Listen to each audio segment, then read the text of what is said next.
Good evening. I'd like to welcome you all to the very first meeting of 2020 and wish everybody a happy new year. Before we commence with the meeting, I'd like to mention the fact that I'm acting Mayor Kunst, sitting in for Mayor Froese this evening. As many of you are aware, Mrs. Debbie Froese passed away last week. We send our deepest sympathies to our mayor and his family. So I'd like to bring the first regular evening meeting of council to order. First item on the agenda is the adoption and receipt of the agenda items. May I have a motion, please? Councillor Davis, seconded by Councillor Ferguson. All in favor?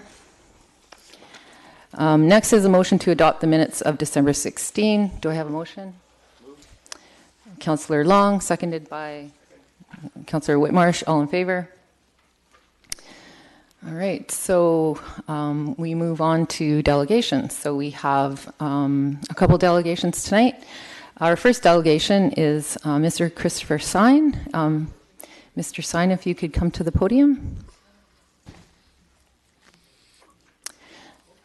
If you could state your name and your neighborhood for the record, you'll have 5 minutes, and I might wave you out at about 4:30, and just to let you know, you have about 30 seconds. So. Welcome. Thank you very much. My name is Christopher Sine. I'm here on behalf of 6450 199th Street, just over here at Langley off of 200th Street, in regards to a endangerment in the easement trail that runs behind our house. I believe you all have this document in front of you, which I've asked to be handed out. If you're looking on 200th Street, where you see the red line going down, that's the property line of our property, of the Stratus property, and the easement trail actually runs right up and actually runs right next to our house and all the way down. This trail is not really used by the public as much as it is for the residents of our building to bring their children to school. And the problem we're having with this is the drug addicts are actually doing their drugs right on the trail, along with defecating and urinating on our property through our fences and stealing stuff right off our porches. I'm a student as well, a medical student, and I'm trying to study in my own backyard, and I cannot do that because of the go-ons of these people. So far, we've had a beating with a baseball bat right outside my house, which I had to call the police on. That could have been a fatality. Which I witnessed right outside my door. Which took place. And we've had to call the police several times, and we have numerous police reports on the drug addicts, and what they're doing is they're also stealing from the bay, and they're selling their stuff on that easement trail as well. I've gone through and picked up needles. They're coming up on the screen now as we speak. These needles, and the children are actually picking them up. And if one of the children actually sticks themselves with one of those needles, we're looking at a death, because whatever in that needle will probably kill a child. Yes. And another day, like actually last week, I had a gentleman shooting up right on the path, in the center of the path, right outside my back door. I was actually looking at him, and I yelled and scared him, and I went down and collected his drug paraphernalia, called the police. I do constant walks of our trail to pick up these needles, which unfortunately I don't have as much time because I am studying most of the time, so it's a great burden on myself. And there's a lot of young families in there with little children, and the mothers are actually afraid to walk their children outside. This is one of the drug dealers. Yeah, this guy. They're actually afraid to walk their children to school on that easement trail. At the point the other day, this gentleman here, oh no, the other one where he's laying down on the bike, he was riding his bicycle down the easement trail. He was so high, he just fell over. And I thought he was dead, so I went and checked on him. And we called the police on him as well. And but this is an ongoing problem, and the needles in the area are just out of control. You can see the needle on the end, and the kids have picked those up, and I've actually removed them from the children. Yeah. So we really need to get this trail closed, because it's really not serving any useful purpose. It actually goes out onto 200th Street where there's no apartments, there's no complexes. If you walk 30 feet, you're at the lights where you can walk up the street to the park. My suggestion, I talked to Eric Wong, I believe his name is. Fong? Yeah, Eric Fong. And he was absolutely no help other than to talk in circles. And then I finally got a hold of his boss, which was Tad Buckner, if I pronounced that correctly. And I finally got Tad to come out, and he had also seen these needles. And all the other problems that I had shown him were there with the security tags of the theft and the drug paraphernalia. And then he informed me that there's really nothing he can do. So this was my next step, was to come here and to inform the city and the council that this is a deadly problem, and it's affecting the quality of life of everyone around that area. And not only with dealing with the drug addicts, the school has written a letter, which I believe you have as well up there, at the daycare, where they're finding drug paraphernalia by their daycare. So it's not just it's not a homeless problem. It is actually a drug problem, and the drug addicts, they're shooting up in the bushes and along that trail. This is the one here. The one I yelled at, he was shooting up when I yelled at him to get out of there, and I went and picked up his drug paraphernalia and called the police. I can't express my concern for the danger to the population and to the children and to the parents of our complex due to this. And this is the gentleman here where they were going to get beat. You can see the baseball bat slightly behind his back there. He's the one that took a swing at one of the other ones in the head and was continuing to, there it is, you can actually see the bat now. And he was beating one of the, I don't know, drug, whoever it was, and we actually called the police on them. He went to the hospital. But this picture's taken from my porch. So I'm looking right at this. You have another 30 seconds and you can wrap it up. Well, that's pretty much sums it all up quickly. This trail is also on our property. And yes, and the trail is on our property. It's on. Yes. It's not to the government's property. It's actually, if you look at the green line, that easement trail is running right across our property. And they're using it as a go-between. So they have a way to come and a way to go. And a place to run away from the police. And a place to run away from. Okay. But we own this property, and we can't enjoy this property. It's become a nuisance, a child endangerment to the mothers who are taking their kids to school. This is right outside our backyard. They scream and yell at night. All hours. And we have to get up, and we have to go and clean up all the needles. We have to try and get them to leave. And we're warning everybody, listen, don't go on this trail because they travel in packs. We have some questions from council. Yes. Councillor Ferguson. Oh, mine. I have to hit my button. Oh, well, your name came up. So, Councillor Richter? You may. Oh, no, actually, I would prefer if Councillor Richter would like to speak.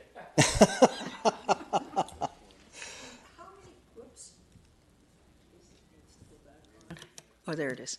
How many people use this trail every day that are members of this? Hardly any. They're telling me now most of the mothers are going out to 64th and going up. They're not even using the trail because they're afraid. Okay. Yes. But in terms of the drug dealers or the nefarious activities that are going on there, how many people are there involved in that are on that trail on a daily basis? You're talking about the drug dealers themselves. Yeah. It's a daily thing, and they're all different, and it happens throughout the day from 9 o'clock in the morning till wee hours of the early morning. So it's consistent. Can you ballpark? Like, are we talking 10 people, 20 people, 40 Probably, people? I would say 20, 25 people. Yeah. 20, 25. And because they come in packs of 4 or 5. Sometimes so, 6. It just depends on, the drug dealer themselves and how many are with that group. Yeah. And I think I read in your letter you're proposing that this trail be closed and that the properties revert to the property owners on the other side of the trail, correct? Well, actually, it's our property, yes. So I'm just going by our property line because I was trying to figure out an easy way for the city to if they just put a fence right along that whole section, that alleviates all the problems whatsoever of the traffic going through that area. The property for us to move probably wouldn't happen for a few years because I don't think the Strata Contingency Fund has the money to do that. But eventually it would fall back to us. And I think they want to leave that little trail anyway for us, for our kids to get to school and close both ends off so they can actually walk through safely and with a key lock. Do you have that where you can show them? No, they have it up there. The fence is going to go actually along 200th Street. And that blocks. Not on our property. On yours. So it'll go from one end where the trail starts, and it'll go all the way to the next property line. And what the council and us have been talking about on our council is that we would take out that trail, but it's going to take them time to take it out because we know that they would either, want to go through the fence or whatever. But we're talking about removing our back fence and moving it back and taking out that part of the trail that just comes off of 200. So the ones that are beside us, where the mothers go through the gate to take to the school, that part will stay. So they have that access to take their kids to the school because it's on our property. And there's a big ravine. The access part of the trail, that part we're going to take out if you guys are in agreement of putting that fence up along the sidewalk. Because what happens is there's about a 10, 12-foot ditch. So that's going to stop anybody from coming over to go down through the water, through that ditch, back up the other side. And they all have their bags and their carts, and they're not going to leave it. And they can barely and walk. hop the fence. They're not going to do it. Yeah. And So you're saying close off one end and the other end is open at the school side? no, we're going to close both We ends are off going to close that side. and just put a gate there and put with a gate key. there. We just need you to agree to put the fence and block the one off of 200. Because the only people that are using that is just the addicts and the drug addicts and the dealers. Yeah. Nobody else uses that. Nobody comes off of 200th Street. Okay. So that's our problem, because they have that way to come and go. So how long is this trail, that you want to close? The trail? Yeah. Just that part of that trail. Actually, if you want to get technical, it's only 50 feet. It's not a very long trail then. Well, no, it's 50 feet. If you look at the trail, it's on this diagram here where it comes off of 200 and it goes down to the corner of the building. You're looking at probably the whole trail itself is about 80 feet.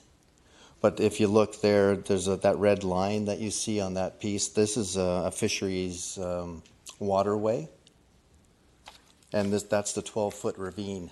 So if we ran a fence from the corner of our property where it jags out and goes straight down to the other fence on the other side, that just alleviates all the drug addicts from going in there because they're not going to hop a fence. And they're not going to go down a ravine. Yeah, to get there. It's just not in their best interest. Did you give us a picture of this trail? Maybe I'm missing it. I did. Can you? Do you have it in here? Yeah, I put pictures in there of the trail as well. There's the sign at the front. Yeah, there's the front sign. And But I that's, think but that's- that's where it goes down. That's the first stretch where it goes down Let into me the follow property. the other- And that one right there. There it is. Yeah. That's the starting, just off of 200th Street. Okay. And And right to the next to it is the ravine. And then the next picture beside it. South of 64? Sorry? South of 64? Yes. No, north. Sorry, north of 64. Where's the other one? You just had it. Back up. This one? That's the one I The trail, saw. this one. Yeah, I just had that up. No. This one goes this way, which I just saw, right but you there. moved it. There we go. And this is the other part. And like that's our apartment right there, our townhouse. And this is where all the drugs are doing place, right to your Right to your your left of that picture. Yeah. The other side. we'll There's some take a trees in there, and that's where they're sitting a lot of times, and they're cooking their drugs. I don't know how else That's to what they've explain done. it. They destroyed the habitat. They're also going down into the ravine. They're using it to To bathe. and to defecate, and they just leave all their garbage, their needles, everything is there. Yeah. And we've had numerous police reports as well. Yeah. Okay, thank you very much. Thank you. Councillor Whitmarsh. Yes. Sorry, my mic's not going. Oh, there we go. Thank you. I think it's me. Just a couple of questions of clarification. The trail starts at 200th, and where does it end up? It goes to the park. It goes to the park. What's the name of that park? Oh, that's a good Do you know? question. I We don't have that name. Langley Meadows. So it's not linked to the Langley Meadows School, No, it's linked to the park, to the park. not to the And then school. there's a part that goes off and then goes to the back part of the school Yeah. where they have the field, and that's where they're also finding all the needles because they're using the trail to come and go from there. So Right, they turn okay. in. Yeah. Right. The school is here, in this area here. Okay. Okay, the trail we're talking about is here, and we want to block it here. So This trail will still go to the park. So it'll still go to the park, but the only access to that will come from the townhomes that are Yes. This- on the trail. Yes. Correct. And then these townhomes here, they also have a trail here. And then Okay. you can come from this here is 64th, and that goes right into the park as well and into the schools from the back of the school. Right, okay. So there's the potential, if you only close one end, they could come from the park down the trail to to the back of your house. No, we're going to close this. Oh, you're going to close it? Yeah, it has to be, both have to be closed because Oh, that's where okay. they're coming in. They're coming in here as well. The homeless were camping here in this top section, and they were bathing down in here In the See, ravine. in the ravine. And because we're finding towels and clothing Toiletries, and clothes, shoes and yeah. everything else that they've left. Right, okay.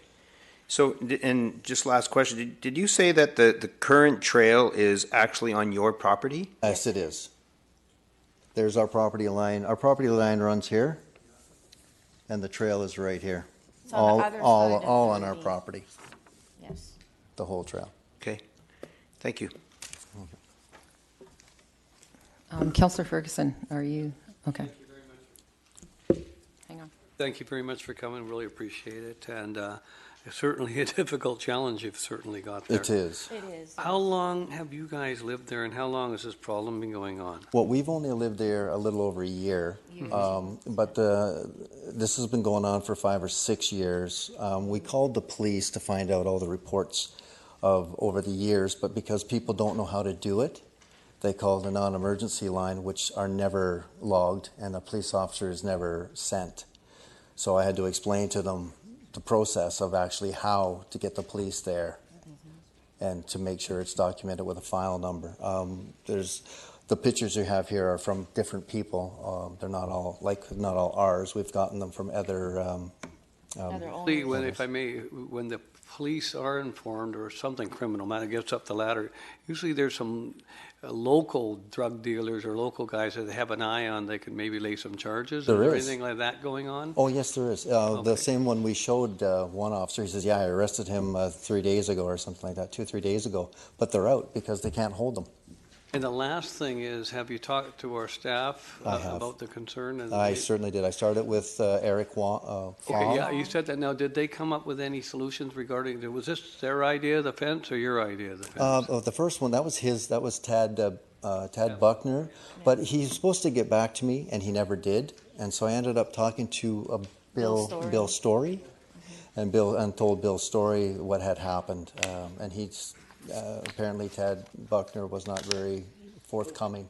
Well, thank you very much for coming. We'll certainly take into consideration. Thank you. Thank you for your Wonderful. time. Thank you so much, Council. Right, yes, thank you for coming. Thank you very much.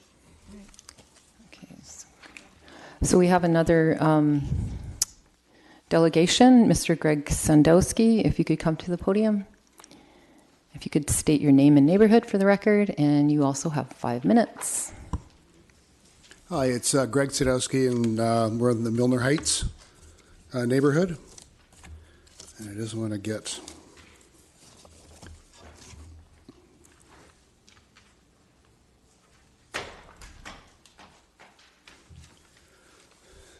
Good evening, Acting Mayor and Councillors. Thank you for allowing me to speak tonight on behalf of our neighbors in the Milner Heights area. As you would have all received by email on December 31st, a package containing our concerns regarding the damage being done in the designated ESA. The slideshow that I'll show you should provide everybody a close-up look at what's been allowed to happen in this area. I'm left-handed. This is going to mess everybody up. So this area right here is the area that we're talking about. There is a creek that is protected, and it's a protected, environmentally sensitive area. Oops. So this is the picture from our backyard about 2013, 2014, beginning of 2015. This is why we bought on this side of the neighborhood. The view today out of our backyard is that. This is a picture that one of our neighbors took. All this took place, all this additional cutting and removal of trees during the first few weeks of December. So this is what's happened right in behind our backyards, the walkway. This tree is at least 120 feet tall. So as you'll see, how anybody can really take this as being responsible work being carried out in an environmentally sensitive area is beyond anybody's imagination.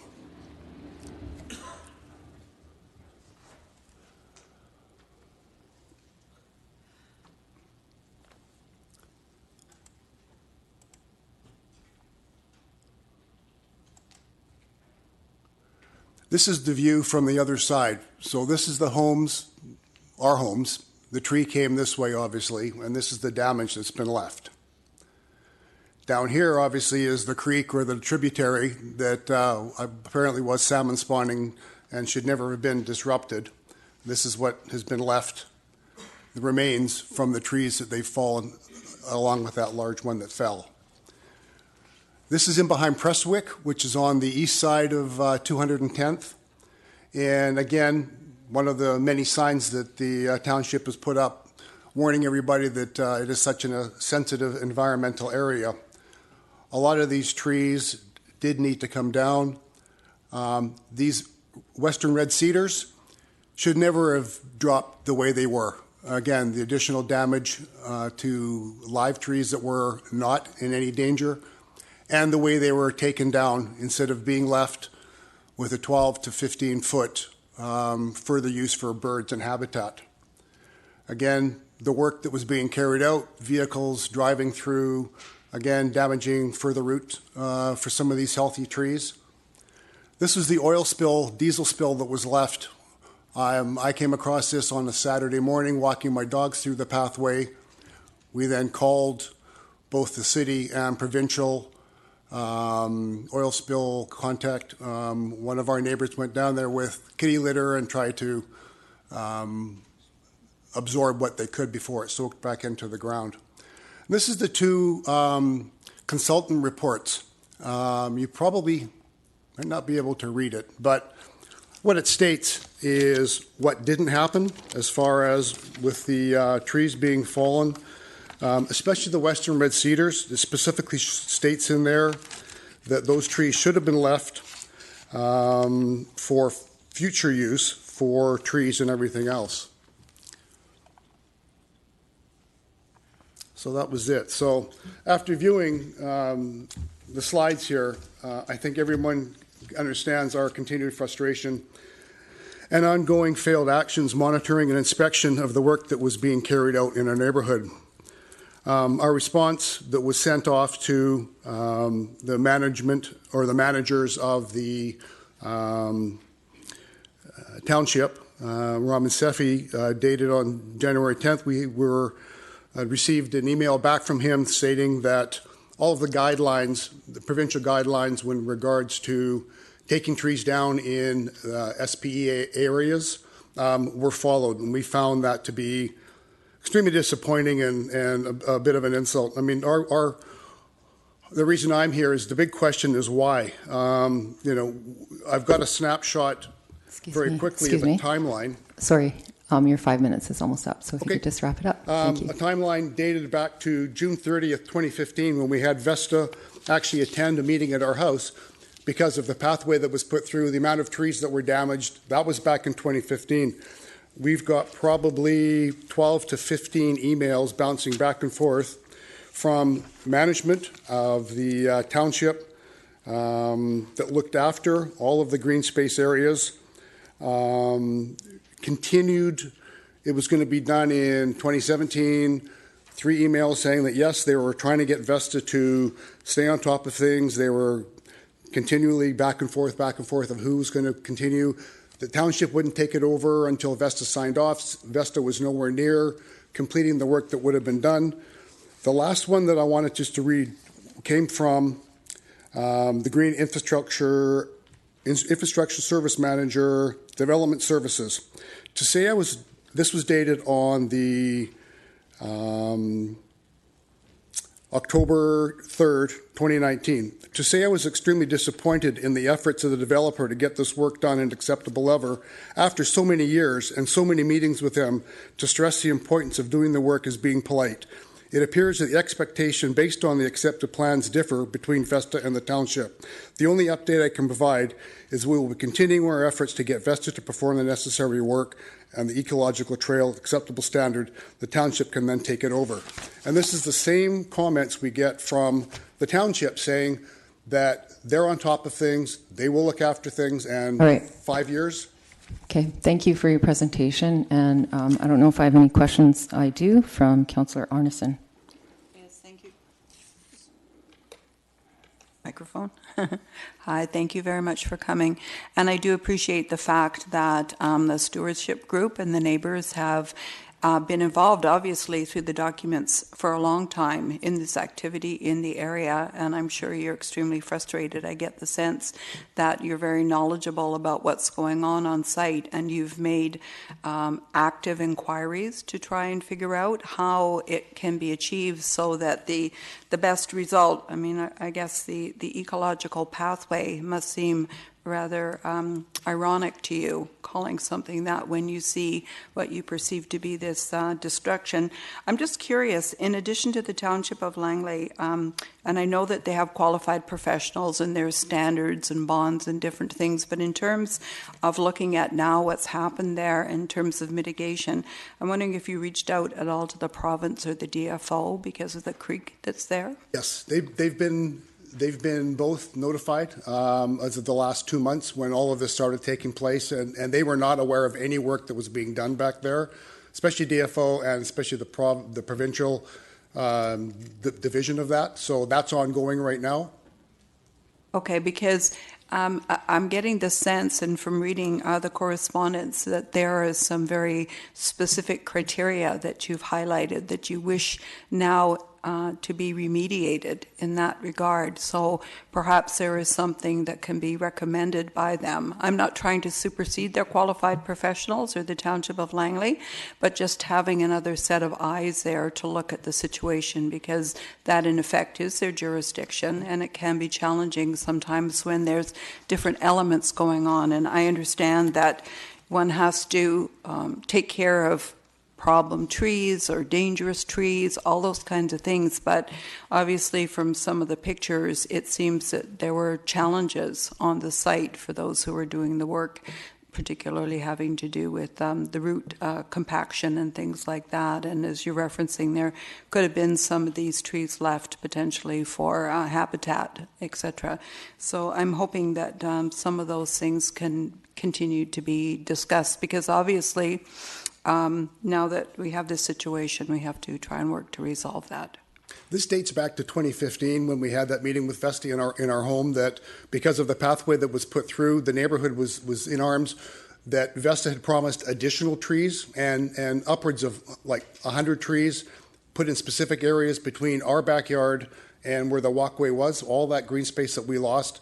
And that's been going on since 2015. As I said, I will forward to anybody that wants it all of that documentation to say that, and this has been not one meeting, this has been numerous meetings where from the township to say we're on top of things, we're going to promise it by the end of 2017, 2018 comes, it will be done in the fall of 2018.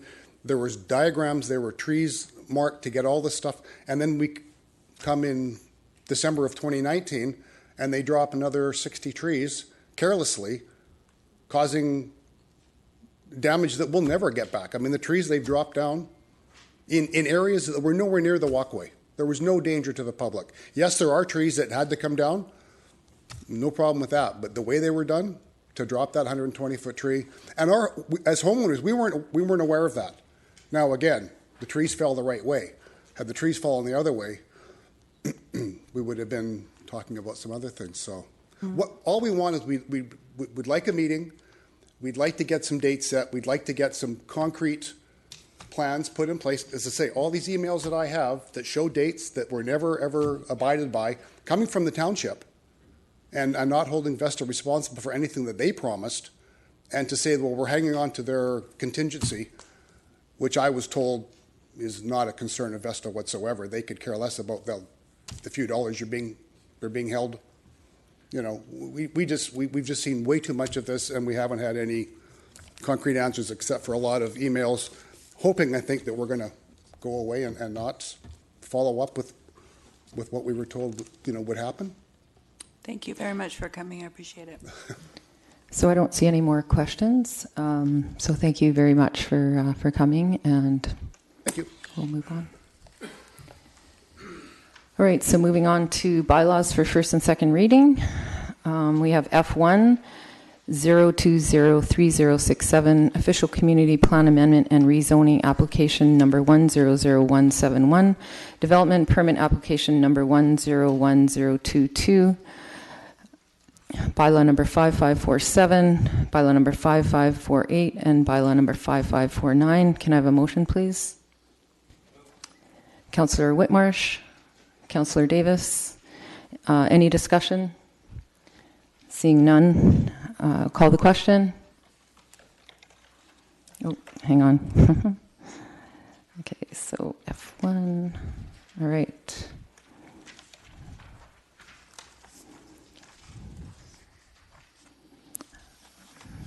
So it passes with Councillor Arneson opposed. Bylaws for first and second and third reading. So we have actually bylaws for consideration at third reading. So H1, H1 0203068, Official Community Plan Amendment and Rezoning Application Number 100184, Ganchar 23600 and 23900 block of 36A Avenue, bylaw number 5527. So there's a recommendation to repeal third reading and then to grant third reading. So Mr. Sefe, can you explain that before I ask for a motion? Thank you, Madam Chair. The application included a number of property owners, as you can see on the screen, one of whom has requested to no longer proceed or has expressed their desire to not proceed with the application any longer at this point, thereby triggering a need for a new bylaw that does not include the subject property, which is shown with cross-hatched red lines on the screen to the far west of the area, 36A Avenue. That's why the application is in front of Council for repeal of the previous bylaw that was given third reading by Council and consideration of a new bylaw that does not include that property. Okay, so moved by Councillor Ferguson, seconded by Councillor Long. All in favor? Oh, yes, so discussion, sorry, go back. Okay, let me clear the queue. Okay, so we have Councillor Richter. Yeah, I was just wondering why one person has drawn out, or has withdrawn. It just seems very odd. Mr. Vacan and Mr. Safi? Madam Chair, while we don't have the specific information, our conjecture is that it's got, economic basis to that, to the withdrawal of the application. So it's likely because of financial implications or reasons. But they're not having to pay any CACs or community amenity fees. That is correct, Madam Chair, but there are other fees that are applicable, including development cost charges and other fees. Okay, thank you. Councillor Davis. Yes, thank you. Just maybe a question through to staff. It says here in the recommendations that the subject to provisions of security for completion of a hydrogeological study to the acceptance of the General Manager of Engineering and Community Development prior to the Council's consideration and final reading. Was this, I didn't look it up, was this on the third reading? Like, was that statement on the third reading when we looked at it 2 or 3 months ago? I forget. That is correct, Madam Chair. It has not changed. The requirements have not changed. They remain the same. It was there previously as well. Okay, so it's just that somebody's pulled out, so we just have to do the, okay, thank you. All right. I see no other speakers, so I'm going to call the vote. Each one. All right.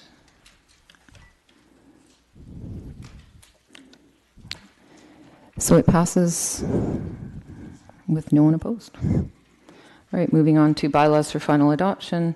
I-1 020-3069, Regional Harmonization of Heavy Truck Definition and Regulations. Bylaw number 5552. Can I have a motion, please? Councillor Arneson, seconded by Councillor Long. All in favor? Okay, sorry, I got I-1, okay.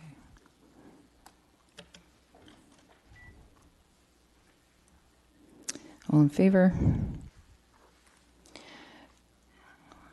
I-2, 020-3070-2020 Revenue Anticipation Borrowing Bylaw number 5551. Can I have a motion, please? Councillor Davis? Councillor Whitmarsh, seconds. Any discussion? Seeing none. Oh, yes, hang on. We have Mr. Long. Councillor Long? Just wondering, I mean, we passed this every year for many, many years. Have we ever actually used this? I know there's an anticipation of possibly having to, but have we ever actually had to? I guess under circumstances it could happen, but... Could happen. It's really for cash flow purposes. Yeah. It's effectively like a line of credit in case we need to go into it. It must be repaid by year end, but in modern history, last 20 years, I don't think we've used it. No, I don't think we have, but it's good to have, I guess. Thank you. All right, so I will call the question on I-2. All right. And it carries. So we are moving on to item I-3, 020-3071 McLeod Athletic Park Capital Works Loan Authorization Bylaw 2019 and Alternative Approval Process Bylaw number 5507. Can I have a motion, please? Councillor Whitmarsh, seconded by Councillor Long. Any discussion? Seeing none, call the question. Hang on. I-3. And it passes with Councillor Richter and Councillor Arneson opposed. All right. I-4, Land Acquisition Loan Authorization Bylaw 2019 and Alternative Approval Process Bylaw number 5508. Can I have a motion, please? Councillor Woodward, seconded by Councillor Ferguson. Any discussion? Okay, we have Councillor Arneson. Thank you, Madam Chair. I did have a question through you, Madam Chair, to Mr. Backen.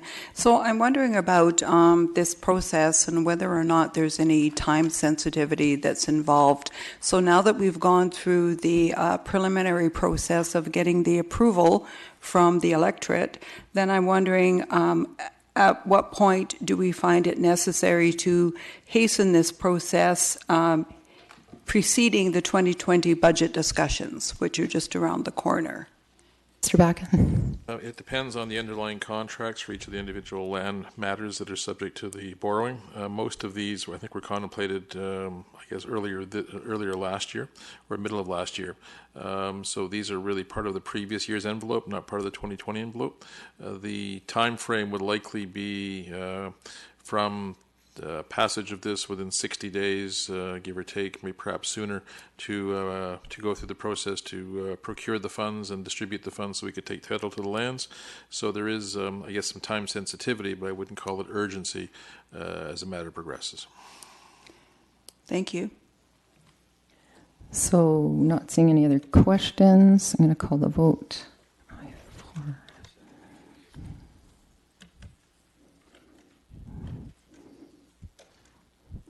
And it passes with Councillor Richter and Councillor Arneson opposed. All right. Moving on to I-5. 0203073 Strategic Land Acquisition Loan Authorization Bylaw 2019 and alternative approval process. Did we just do that? Okay, this is the second one. Bylaw number 5509. Can I have a motion, please? Councillor Woodward, and seconded by Councillor Whitmarsh. Any discussion? Councillor Richter? Yep, I am very strongly opposed to $86 million of new debt being taken on in this next budget. So that's why I didn't vote for the previous two and why I'm not voting for this one as well. All right, thank you. Councillor Woodward? Yeah, I just want to highlight that I think this is an absolutely fabulous borrowing bylaw to acquire needed strategic land assets that the township will make great use of in the future. And I can only imagine how much money the taxpayer would have saved over the years if previous councils had borrowed money to buy land at half or a third of the current cost. Thanks. Councillor Arneson? Well, I feel compelled to sort of bookmark, I guess, Councillor Richter's comments. When I looked at all of these collectively, my concern overall is our financial stewardship and in the lack of having any debt management plan, that we may have authorized these as incremental costs that we would consider. And I don't doubt that some of these are probably a very good investment over the course of time. But collectively, without being part of the budget process, I don't know how much it's going to increase our tax. And by the way things are going in our community with other costs going up, I'm really struggling with the fact that we have not identified as a process how we are to manage those costs going forward. And the burden of those costs, should other interests come up that are equally compelling, I think will be very challenging for council over time if this goes forward. And I'm optimistic that one of the things that we can do is we can direct ourselves to having these as line items so that certain councillors who may wish to vote for certain budget items and not others will have that as a possibility in 2020. Thank you. Councillor Ferguson? Thank you very much, Madam Chair. I did want to say that those either opposed or in favor certainly see the benefit of using this particular method for moving forward in the future. We're often challenged by saying we don't prepare or plan for the future.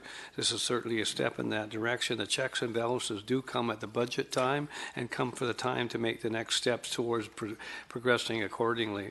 I think it's important. There was an awful lot of time, energy, and effort and study done by both the staff and council to ask questions, so I will be supporting this. It is a challenge, but I think it's certainly the right direction for the future. All right, Councillor Woodward. I just want to clarify, there is not an if on whether this is going forward. It is going forward. So I also look forward to getting into the budget process to confirm to the public that a lot of the fears being expressed regarding long-term interest costs and property taxation are not founded, in my opinion, and we'll get that confirmed for you very quickly in the current upcoming budget process. Thanks. Councillor Whitmarsh. Yeah, I certainly support this. I think it's a good future type thinking. It's good stewardship. It reflects us thinking ahead of what's the best thing to do for our community. And we can't just have a vision for 1 and 2 years. We have to have a vision for 10 and 15 and 20 years.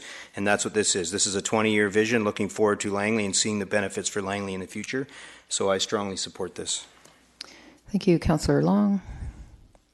Well, this particular bylaw is the biggest one of all, $67,670,000. It's pretty big bucks, all right. I guess the key will be to make sure this land gets levered and something happens with it, because what happens with the tax revenues that we were getting from certain properties that we might be buying with this money? When the municipality owns it, of course, we don't get those revenues any longer. I guess we're looking into the future where we'll get great revenues from the development of these properties, depending what they become. But I imagine that's a factor that we should keep in the back of our minds. May I ask, and I hope it's not too inappropriate, but if supposedly some of these properties that we've talking about become school sites, is there tax revenues coming to council, for example, from acreage that is school site? Or is that tax exempt? Back in. Generally speaking, you're going to see that Generally anything speaking. for parks and school sites, depending on their use, is going to be exempt. So right now, however, the taxation revenue from these properties would be relatively modest in that they're zoned at the original levels and have not yet reached their designated levels. So in this case, by the diversion from what was anticipated to parks and school site, our cash flow should not be dramatically affected, but it does give us opportunities for the school and park sites. Well, my hope is that we can turn these properties and these investments into real bonuses for the whole community fairly soon.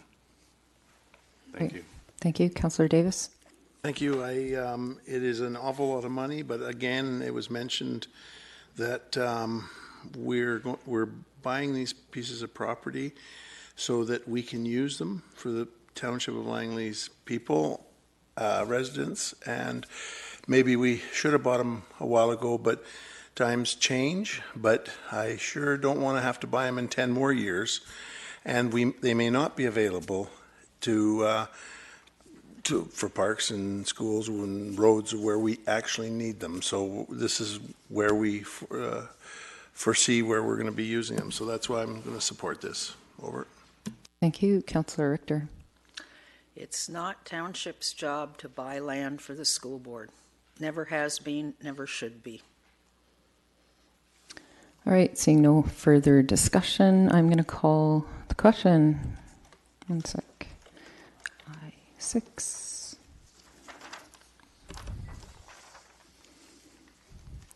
And it passes with Councillor Richter and Councillor Arneson opposed. All right, so now we get to the Mayor and Council report.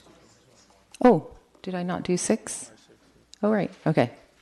All right, so let's do I6, 0203074, Official Community Plan Amendment and Rezoning Application number 100172, and Development Permit Application number 100946, Bylaw number 5429, Bylaw number 5430. Do I have a motion, please?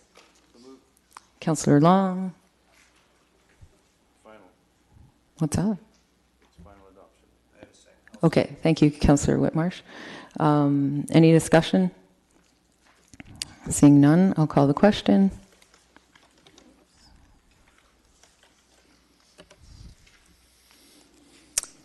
And it passes with Councillor Richter, Councillor Arneson, and Councillor Davis opposed. And now I need to call for a motion for a development permit. Would someone like to? The same thing, yeah. Yes. Okay, Councillor Long, seconded by, I guess, myself, if I can do that. Any discussion? Seeing none, call the vote.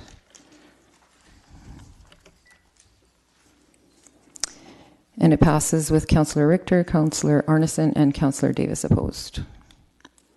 And now we will go to the Mayor's report. So good evening, everybody. So there's really only one item on the report this evening, and it's one that we wish we weren't actually having to announce. So our thoughts and prayers are with Mayor Froese and his family after the passing of his wife, Debbie Froese, this past Thursday, January the 9th. Debbie and Jack were married 46 years. They have 3 beautiful children and 9 grandchildren. Jack and Debbie operated their own wholesale and retail turkey business for many years, and Debbie has been by his side since Jack was first elected in 2011. Debbie, a pillar of the community in her own right, established the annual Christmas tea and founded the Thanks for Giving Society. Debbie was a docent with the Langley Centennial Museum and someone you instantly liked the minute you met her. She loved this community, and she gave back every chance she could. We will miss her, but we'll remember her caring heart, her down-to-earth personality, and warm smile. She made you feel like old friends, even though you had just met her. I speak for many when I say I'm so glad that I had the opportunity to know Debbie. There will be a celebration of life for Debbie this on Friday, January 24th at the Christian Life Assembly at 2 p.m. Again, our sympathies go out to the Froese family. Thank you. So our next council meeting will be Monday, January 27. All right, so we move on to item K, Metro Vancouver representatives' reports. I don't imagine there is any reports from our reps. No meetings. Okay. Oh, okay. Councillor Long. There is a call for proposals from the Housing Committee and from the board to all member municipalities that want to participate in Metro Vancouver housing projects.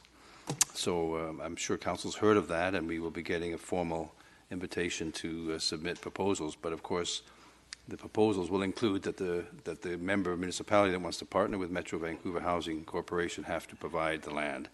So it's going to be extremely challenging for the township if it wants to get involved with the program. But just to put it out there that it'll be happening in a big way, because there's the $4 million that the board has put aside towards creating new affordable housing units. And it would be wonderful if the township could be involved, but we'd have to have someone step forward and put some land out there for it to be considered, because the land has to be provided gratis for projects to proceed. So there's your information for council. Maybe somebody out there has some land they'd like to give to this proposal. Thank you. All right, thank you. So now moving on to other business. So let's start with Councillor Woodward's notice of motion. Thanks. Thank you very much. I'm not going to read the whole whereases.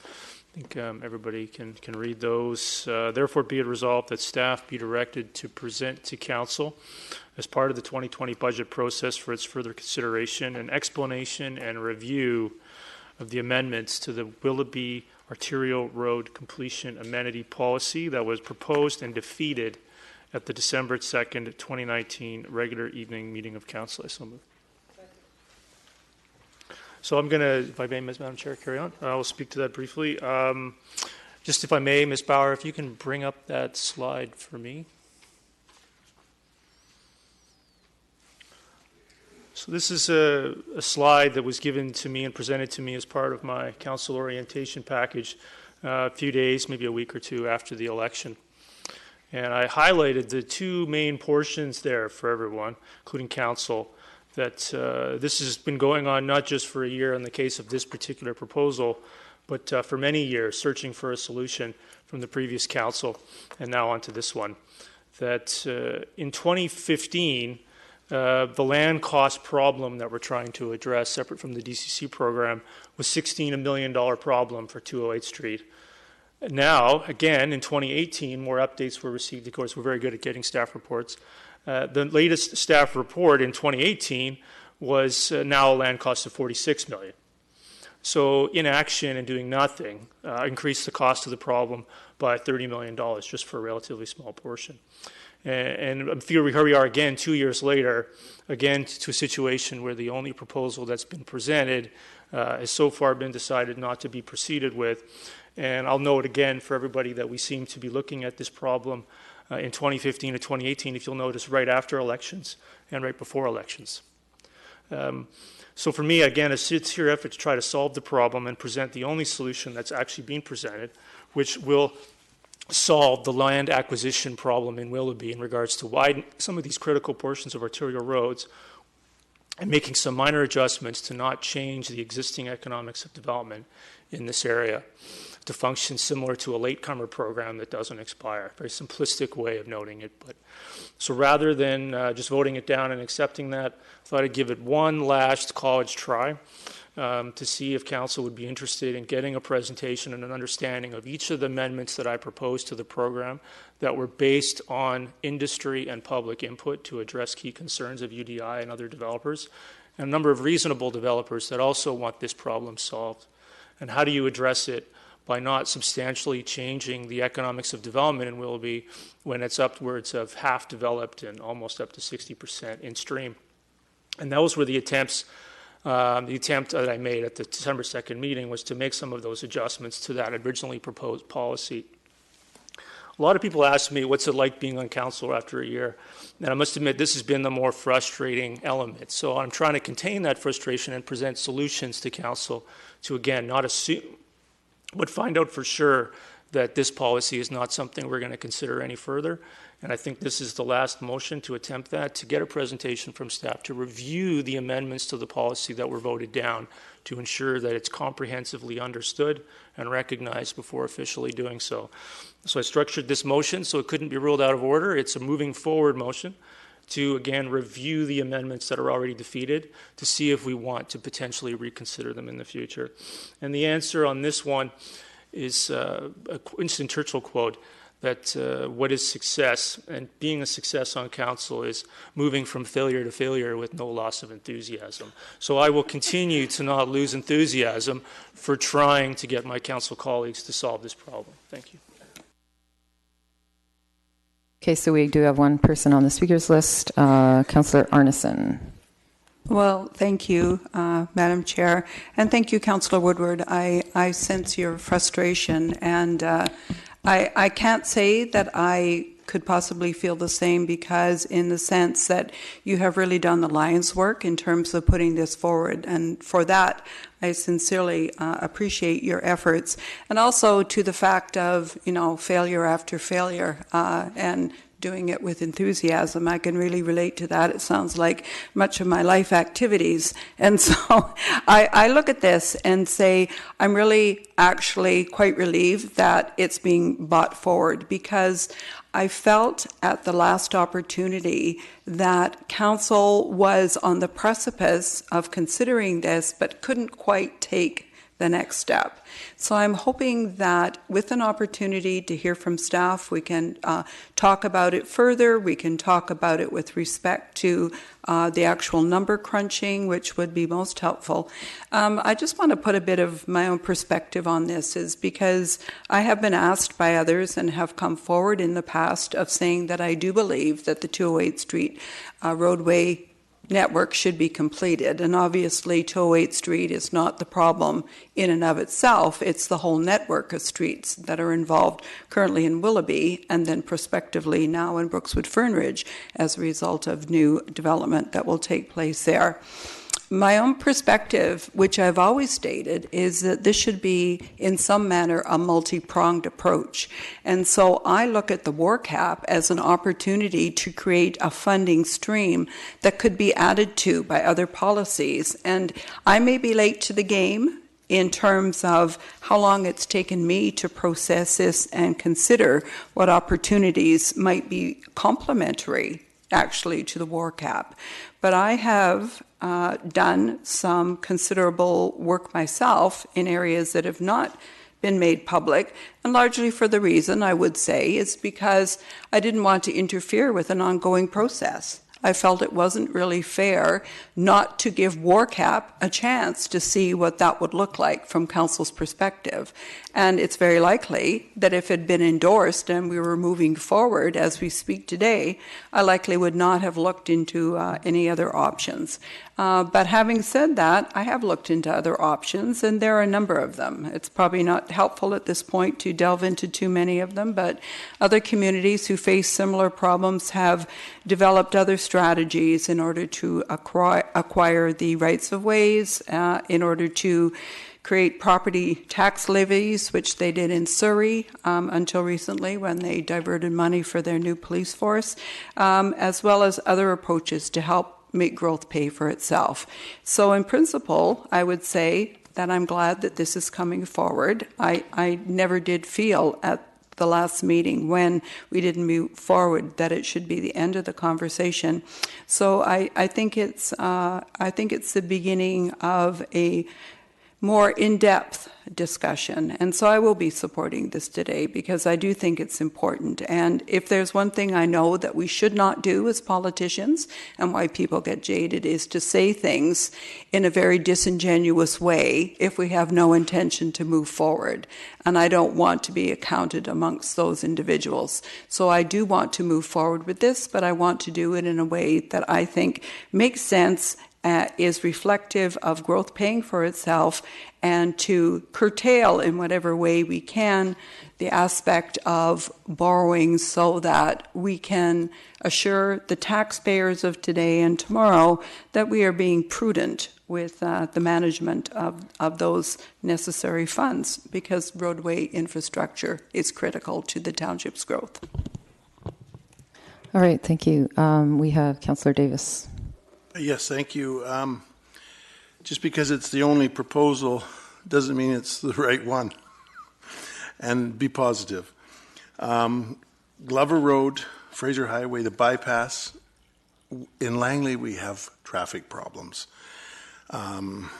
They're all, look at, we're going to have problems in the future. There's a few points about this motion that I had concerns with, but I'm wondering, on our December 2nd meeting, there was a lot of items that got me confused. And when I get confused, I generally go retract and say, hey, don't support something. I can't support it if I'm confused. I didn't like the borrowing more money part of it. However, if we give this a chance and we send it to staff, it comes back, we are going to understand, I'm going to understand it better, and then I can make a decision at that point whether I'm going to support it or not. I think that I'm going to support it. Let's give it a try, take it to staff, and when it comes back from staff, we can make our decisions whether or not we want to move on with it. So that's my 2 bits. Thank you. All right, Councillor Whitmarsh. Thank you. We've had this proposal in front of us for quite a long time. It's gone through a number of adjustments and amendments and so on. Came on December the 2nd for us to consider, and it had been modified, as I say, a number of times from its first inception. And I think that there was certainly some stumbling blocks for me. The biggest stumbling block probably on this one was $35 million of borrowing for us to buy some land so that we can build roads that will be paid for by developers anyways if we wait. So it's different than the previous discussion of borrowing money for land that could be used for parks and schools and all kinds of other things. This is borrowing land so we can complete a road that is going to be completed anyways, just in not the time frame that we're looking at or that some of us would desire. And so that was the biggest stumbling block for me, borrowing that money. Not only do we borrow the money, but then there's a significant amount of interest that's being paid on top of that. That's just simply the principle that we'd be borrowing. And, I certainly understand some of the challenges with 208th, but I don't think it's our worst road in Langley. There are many other roads that actually have significantly more traffic issues than 208th. 208th has been a lightning rod. It was discussed in the election, and so people talk a lot about 208th, but it's not our worst roads in Langley. It's just one of the areas in which we have some traffic challenges and that we want to work through. My feeling was that on December 2nd, we received a very comprehensive report from staff, and all the council members had an opportunity to read the report and understand the details of that report, to ask questions. Many were asked that night. And so I felt that, most of council had the opportunity to make the decision. And so, I based mine on what I had read in the report. However, if there are a number of other council members that feel like they did not understand the material, did not understand what was being said in the report, if they believe that maybe they didn't know what this actually said, I don't have a problem with staff giving us more information or highlighting again the issues that we talked about on December 2nd. I certainly want to have more information, and I always like to have more information, and I felt the report was comprehensive. And so I'm a little bit sitting on the fence. I'm not sure it's necessary for us to continue having the conversation about this, even though there's some good ideas in there that could evolve into a future additional plan. And it might be the only plan we've had so far, but it doesn't mean it's the only plan that could come.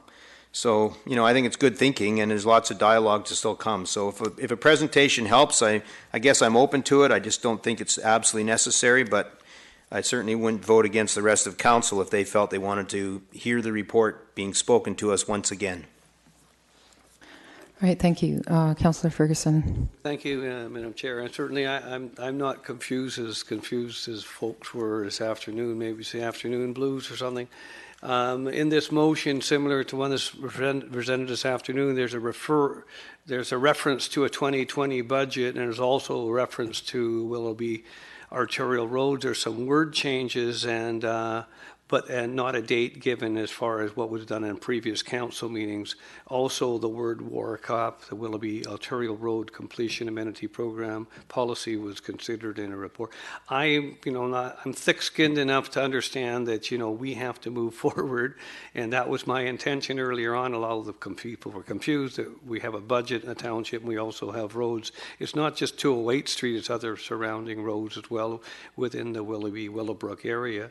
I think that yes, it is important to go to the 2020 budget. And yes, it is important to consider amenities. And yes, it is considered important to go over those things. I thought I had explained that, and perhaps I would have to apologize for not explaining that in more detail. And perhaps under the circumstances over the last week or so, I mean, many of us have had other things on our mind, if I may, unfortunate things on our mind. I have no problem whatsoever sitting down at budget time and reviewing this. And regardless of what was said this afternoon, I'm thick-skinned enough to realize it's important to go over these things, roll up our sleeves. I've said it before. It's on record as me saying it before. Is that yes, we have to move forward with these particular things, and yes, we have to find ways of funding it, and yes, we have to find ways to find solutions to these problems. Yes, there also are concerns with other roads in the community, but this is something front and center. Many of us said. I appreciate the comments of other members of council moving forward and also wanting to look at this. So I will be supporting it. Thank you. All right, thank you, Councillor Long. Well, it seems there's been a change of heart at the council table. For me, there hasn't. It's a $35 million scheme. It's got its risks with it. It's doing things a lot differently than we have. I don't have an obsession with fixing 208. I'd have more of an obsession of fixing Fraser Highway, seeing how it's a highway, and it's only 2 lanes in many areas. Trying to get emergency vehicles through there on an occasion can be a threat. I think there are many risks, and as it says in the report here, which is the report that's been here since November the 11th, or what date is it? November the 18th. So it's not as if it's something we need to go back and study. It's been here a couple of months. So if we borrow this $35 million and the contributions don't come forth for whatever reason, then I guess the debt serving will have to come from general revenue and property taxes. So there's a huge risk there. I think what we need to do, as we should be always doing, is provide some certainty in developing neighborhood plans. People say they don't care for development, but when this neighborhood plans have been put forward and agreed upon, and we're underway of developing communities, I've always said, and I said during the election, get them done, get them finished. Provide incentive to some respect for developers to get the job done. Don't change the rules, don't change the game plan. Don't confuse things. This $35,000 an acre, that's going to affect the price of homes in the whole market. So I think I think council made the correct decision in December that these lands will already be acquired when development happens, when it's ready. In the meantime, it's slightly inconvenient for many people. You know, truth be known, I only hear complaints about 208 from people that don't actually live in Willoughby. Now, I should be careful of that, because I'm sure there are lots of people that are frustrated that do live in Willoughby. But for the most part, it's the folks in Fort Langley trying to get to Costco. But anyhow, it is a concern, I understand, but as are many, many other roads. In fact, some are much, much worse, and there's not much we can do about those. They're already 4 lanes, and they're all jammed with people. We have a particular problem in the township of Langley with vehicles. The growth of vehicles in Langley is actually, I think, far greater than the growth of our population. So people are buying more and more vehicles, and they got to drive somewhere. So it's an issue, but I don't see this as a puzzle. Council made a decision in December. I think we should stick with it. I wasn't here to vote on it, but if I had, I think everybody knows that I haven't been really too fond of this plan from the get-go. Thank you.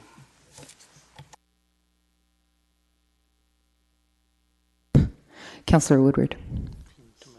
Yep. Thanks. I think I should cede my time to Councillor Long to get some more of those one-liners in there. That was some good stuff. Ms. Bauer, can you bring up that slide for me again, please? So the other thing that's not highlighted here, if you look at it carefully, right now there was 2 paragraphs in between and after there. Council endorsed current strategy to acquire land and complete construction as part of development. Then looked at it again, as I said, in June 2018. And then again, Council endorsed current strategy to acquire land and complete construction as part of development with over the next 3 to 4 years. There's a slide that after this, which showed some of the 208 sections as 5+ years, indefinite, unknown timeline.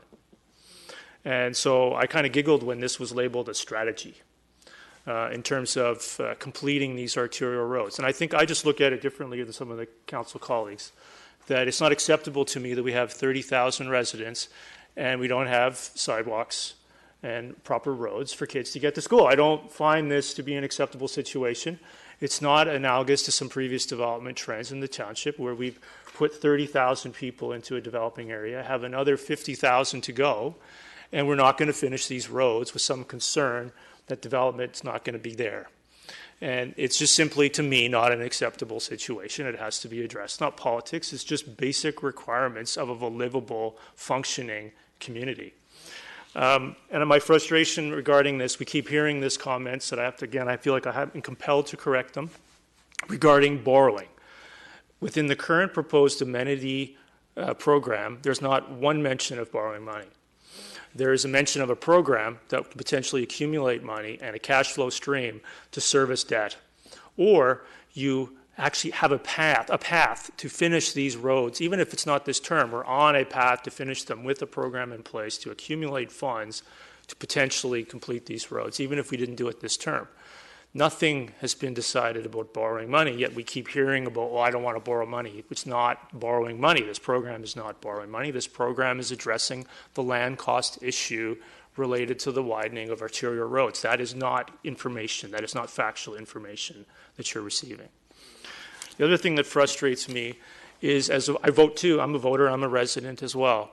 And it frustrates me. I attended every all candidates meeting during the election. Some comments here I've went down and dug up. It is clear that we need to complete the widening of 208 Street as quickly as possible. I don't think anyone denies that 208 Street is congested. I am committed to trying to find a timely solution that does not cause a significant increase in taxes. Those 3 statements were from Councillor Whitmarsh. And so this frustrates me because I went ahead and designed an amenity program and proposed it in all sincerity to try to solve this problem that addressed the issue of taxation and having development pay for development and finishing roads in a neighborhood in which we're continuing to grow and add residents when we don't have an acceptable arterial network to get around. And so for me, it's just not an acceptable situation. And I'm encouraged that maybe we can have a chance to revisit this policy one last time before council decides not to adopt it. Thanks. Councillor Whitmarsh. Well, I wasn't going to speak, but I guess since my name's been tossed out, I should say something. Thanks for reliving the election. That's great to live back those days. I wanted to look back at the report. The report does talk about borrowing. The report talks about that we would have to collect money through an amenity fee that would take 2 to 3 years minimum to collect any money in which we could actually even begin the process of widening 208th Street. And so probably we're looking more like 5-6 years before we could actually do any work on 208th with this plan. However, it does say, if the township were to proceed with acquisitions prior to these funds being available, then we'd have to borrow $33.5 million. So it is quite clear in the report that, yes, you're right, we could collect an amenity fee and just sit and wait for 5, 6, 7 years and then eventually have enough money to develop out 208th Street. And that could happen, and in 7 years we would complete it.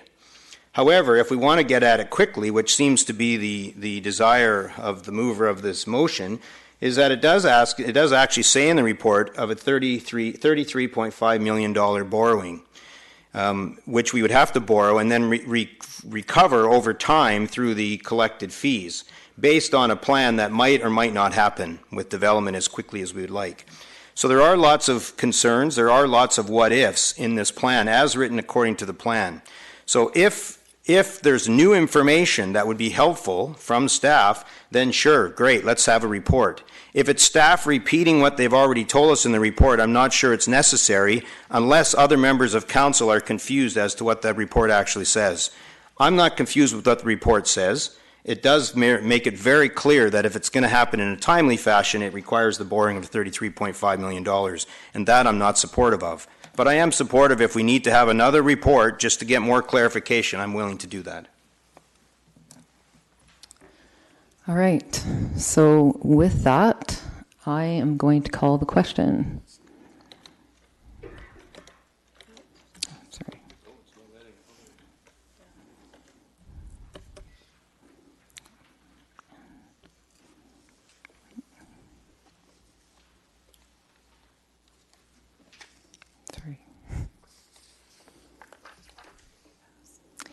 So it passes with Councillor Long opposed.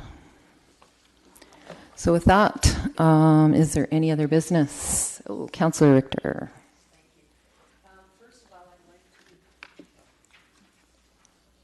Thank you. First of all, I'd like to refer the two delegations we had tonight to staff for follow-up reports.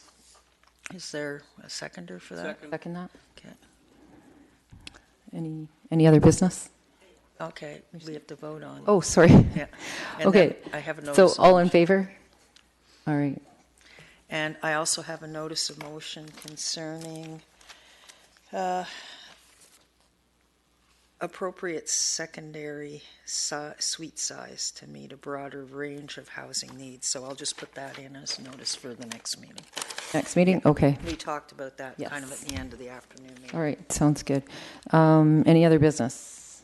Seeing none. Motion to terminate. Thank you, Councillor Davis. Seconded by Councillor Woodward. Okay, so that takes us to the end of the evening meeting, and we will transition to the public hearing in a few minutes. Thank you.